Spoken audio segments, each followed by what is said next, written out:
Öncelikle içerisine girmiş olduğumuz bu mübarek 3 ayların bize, ailemize ve tüm İslam alemine hayırlar getirmesini Cenab-ı Allah'tan niyaz ediyoruz. Allah Azze ve Celle yaratmış olduğu gün, gece ve aylarda, haftalarda mutlaka bazı gecelere kıymet vermiş, bazı günlere değer vermiş. Bunlar da kendisi içerisinde barındırmış olduğu kıymetli gecelerin hürmetine bu değeri kazanmışlardır. Allah'ın fazilet, rahmet ve bereket olarak ihsan ettiği Recep, Şaban ve Ramazan aylarıdır ki biz bunlara 3 aylar diyoruz.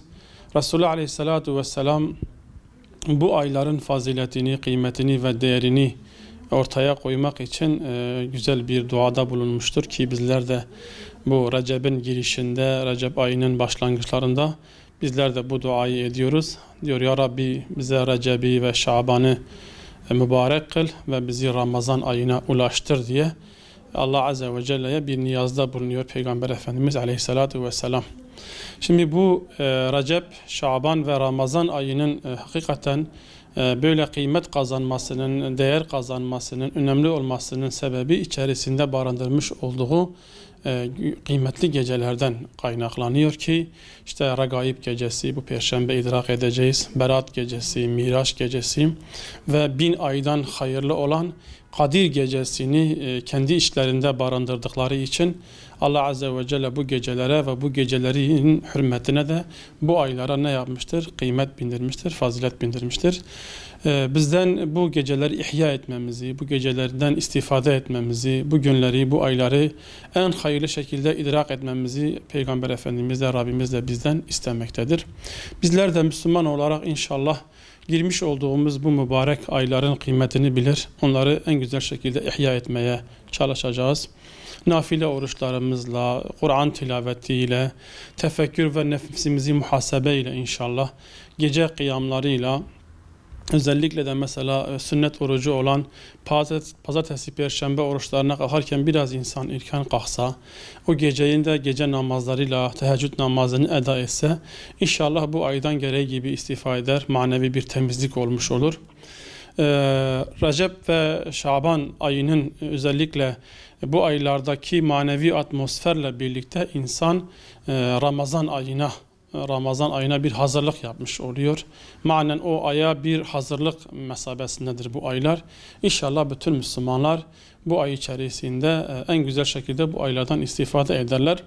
Eğer bizler Allah'ın ve Peygamber'in değer verdiği, kıymet verdiği ve ihya etmesini istemiş olduğu bu ayları, bu günleri, bu geceleri en güzel şekilde değerlendirmeye çalışırsak inşallah Rabbimiz de biz bu geceleri ihya ettiğimiz için Allah Azze ve Celle de bizleri ihya edecek, bizleri affu mağfiret edecek, bizleri bağışlayacak ve nihayetinde bizleri cennetinde cemaliyle inşallah bir araya getirecektir. Eğer insan gafil olsa, Allah'ın sunmuş olduğu bu rahmet sofrasından gereği gibi istifade etmezse, biz bu gecelerin, bu ayların, bu günlerin kıymetini bilmezsek, biz nasıl bunları ihmal edersek, korkarım ki yarın Allah da bizi mahşer meydanında ihmal edecek.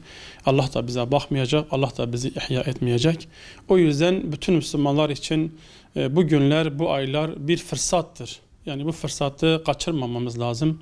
Geçen sene bu aylarda aramızda olup da bu sene aramızda olmayan binlerce, on binlerce kardeşimiz vardır. Bugünün yani bu aylara ulaşmayan binlerce kardeşimiz vardır. Madem ki Yüce Rabbimiz bu sene de bu aylara ulaşmayı bize nasip etti, o ömrü bize ihsan etti. Bu rahmet sofrasını bizim için açtı. İnşallah bizler de Rabbimizin bu lütfüne, bu inayetine layık olur ve bu gecelerden, bu günlerden, bu aylardan en güzel şekilde istifade etmeye çalışırız inşallah. Muhakkak ki bu salgın bütün dünyayı etkilemiş, bütün dünyayı etkisi altına alıyor. Vaka sayılarında bir türlü bir düşüş gerçekleşmiyor. Yapılan tüm çalışmalara rağmen bir türlü istenilen seviyeye gelmedi. Bu Allah'ın bir imtihanıdır. Bizler de buna Allah'ın bir imtihanı olarak bakacağız ve o şekilde değerlendireceğiz inşallah. Elbette ki her şeyde bir rahmet vardır. Yani her şeyin kendisine göre şer gözüken yönü olmakla beraber bir de rahmet yönü vardır, hayır yönü vardır, bereket yönü vardır. Bizler de bu pandemi döneminde özellikle kısıtlamaların olduğu zaman dilimlerinde evlerimizde ailelerimizle beraber geçireceğiz.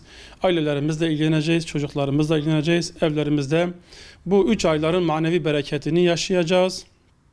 Belki bu pandemi bize bu fırsatı da yaratmış olduğu ailelerimizle, çocuklarımızla, eşlerimizle birlikte daha fazla vakit geçirme olanağı bize sağladı. İnşallah bizler de bu şekilde değerlendireceğiz. Mümin zamanı bir sermaye olarak görür ki bizim en büyük sermayemiz de zamandır.